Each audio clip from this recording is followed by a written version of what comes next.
हमले पर सियासत भी गर्मा गई है। सत्ता पक्ष और विपक्ष में बयानबाजी तेज हो गई है।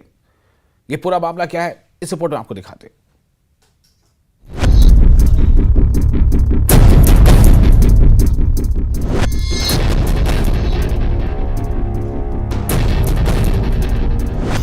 सुरक्षा बलों की तैनाती, जंगलों में तलाशी अभियान और लोगों में दहशत। कठुआ में एक बार फिर आतंक का कहर बरपा है।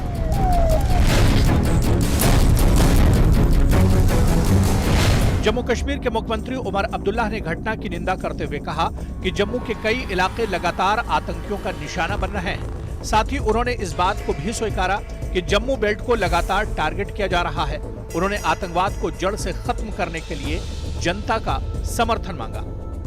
अभी इसमें कुछ कहना जो है जल्दबाजी होगी। पहले देखें अगर कोई मिल भी जाता है वहाँ पे या नहीं, और उसके बाद किस तरह की स्थिति बन जाती है। जम्मू के काफ़ी बेल्ट टारगेट हो रहे हैं। ये सिर्फ कठुआ या बिलावर की बात नहीं है। बीच बीच में रजौरी पुंछ में भी इस तरह के वाक़यात जो है पेश आते हैं।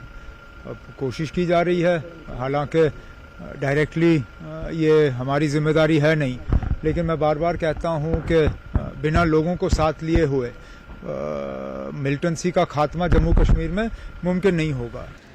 राजनीतिक बयानों के बीच आतंकवाद से निपटने के लिए ठोस नीति पर फिर से बहस छिड़ गई है। नेशनल कॉन्फ्रेंस के नेता मजीद लारबी ने बातचीत को ही समाधान बताया।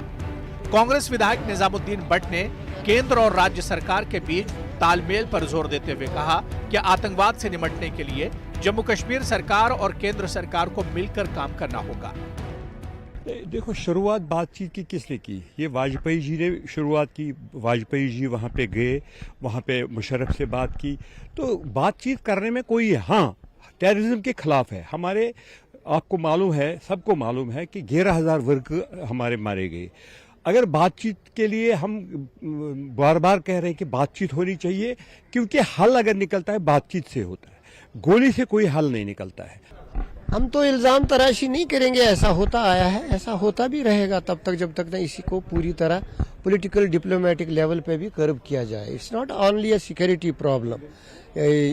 सिक्योरिटी प्रॉब्लम होती तो our army was enough to deal with it, लेकिन इसमें पॉलिटिकल लेवल पे भी और लोकल लेवल पे भी इक़दामात की जरूरत है।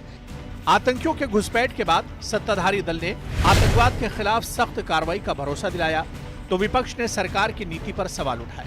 नेता प्रतिपक्ष सुनील शर्मा ने सरकार पर दोहरी नीति अपनाने का आरोप लगाया। उन्होंने कहा कि जहां एक तरफ पाकिस्तान से बातचीत की वकालत की जाती है, वहीं दूसरी तरफ आतंकियों से बचने के लिए सुरक्षा कवच मांगा जाता है। आतंकवादी भेजने का एक प्रयास जो पाकिस्तान लगातार सीमा पर कर रहा है।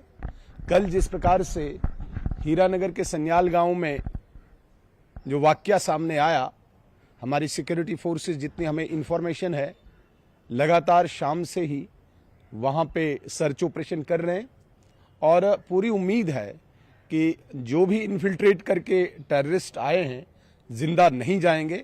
वो जितना प्रयास करेंगे यहाँ पे आतंकवादी भेजने का, उससे डबल, उससे 10 गुना ज्यादा प्रयास उसको खत्म करने के लिए हमारी सेना कर रही है। आतंकियों की घुसपैठ और हमले के बाद सरकार और विपक्ष अपना अपना तर्क दे रहे हैं, लेकिन सबसे अहम सवाल यह है कि क्या सरकार आतंक के इस जाल को तोड़ने के लिए कोई कदम उठा रही है?